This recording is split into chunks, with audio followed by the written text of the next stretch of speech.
ഇന്ന് ചോറിന് പറ്റിയ നല്ലൊരു ഒഴിച്ചുകറിയാണ്. ഒരു വെള്ളരിക്കയും മാങ്ങായും കൂടെ വെച്ച് നല്ലൊരു ഒഴിച്ചുകറി ഉണ്ടാക്കാം. വെള്ളരിക്കാനെ കണ്ടില്ലേ, ഞാൻ നല്ലപോലെ കഴുകി വൃത്തിയാക്കി എടുത്തിട്ടുണ്ട്. അതിനെ ചെറിയ ചെറിയ കഷ്ണങ്ങളാക്കി ഒരു പാത്രത്തിലോട്ടിട്ട് അതിങ്ങനെ മുങ്ങിക്കിടക്കത്തക്ക രീതിയിൽ വെള്ളം ഒഴിച്ച് ഒരു 3 പച്ചമുളകും കൂടി ഇട്ട് കൊടുത്ത് ഒരു 1/4 ടീസ്പൂൺ മഞ്ഞൾപ്പൊടിയും ആവശ്യത്തിനുള്ള ഉപ്പും കൂടിയിട്ട് അതിനെ നമുക്ക് വേവാൻ വെക്കാം.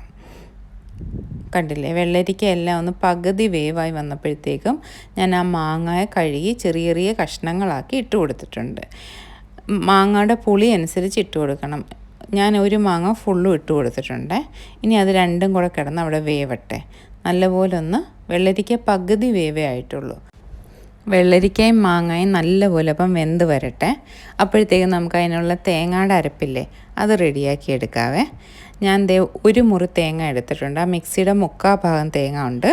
അതിലോട്ട് ഒരു 1/4 ടീസ്പൂൺ മഞ്ഞൾപ്പൊടിയും 1/4 ടീസ്പൂൺ പെരിഞ്ചീരകത്തിൻ്റെ പൊടിയാണ് ഇട്ട് കൊടുത്തേക്കുന്നത്. ഫെനൽ സീഡ് പൗഡർ കേട്ടോ. ഇത് രണ്ടും കൂടെ നല്ലപോലെ ഇച്ചിരി വെള്ളം ഒഴിച്ച് ഇത് മഷി പോലെ ഞാൻ അരച്ചെടുത്തിട്ടുണ്ട്. അപ്പോഴത്തേക്കും കണ്ടില്ലേ, വെള്ളരിക്കയും മാങ്ങായും പച്ചമുളകും എല്ലാം നല്ല പാകത്തിന് വെന്ത് വന്നിട്ടുണ്ട്. ആ വെള്ളരിക്ക കണ്ടില്ലേ, നല്ല വെള്ളം പോലെ ആവും വെന്ത് വരുമ്പോഴേ. അതാ അതിൻ്റെ ഒരു പാകം.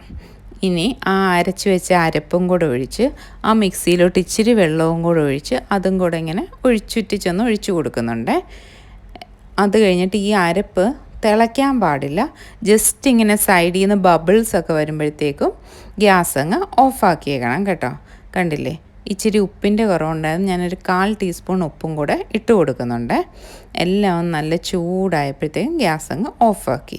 ഇനി ഒന്നുമില്ല, ഒരു ഫ്രൈ പാൻ അടുപ്പത്ത് വെച്ച് കടുകിട്ട് ഉണക്കമുളകും വേപ്പിലയും, കടുകൊന്ന് പൊട്ടി വന്നപ്പോഴത്തേക്കും ഞാൻ ആ ഉണക്കമുളകും വേപ്പിലയും കൂടെ ഇട്ട് ഒരു ഇച്ചിരി ഉലുവാപ്പൊടിയാണ് ലാസ്റ്റ് ഇട്ട് കൊടുക്കുന്നത്.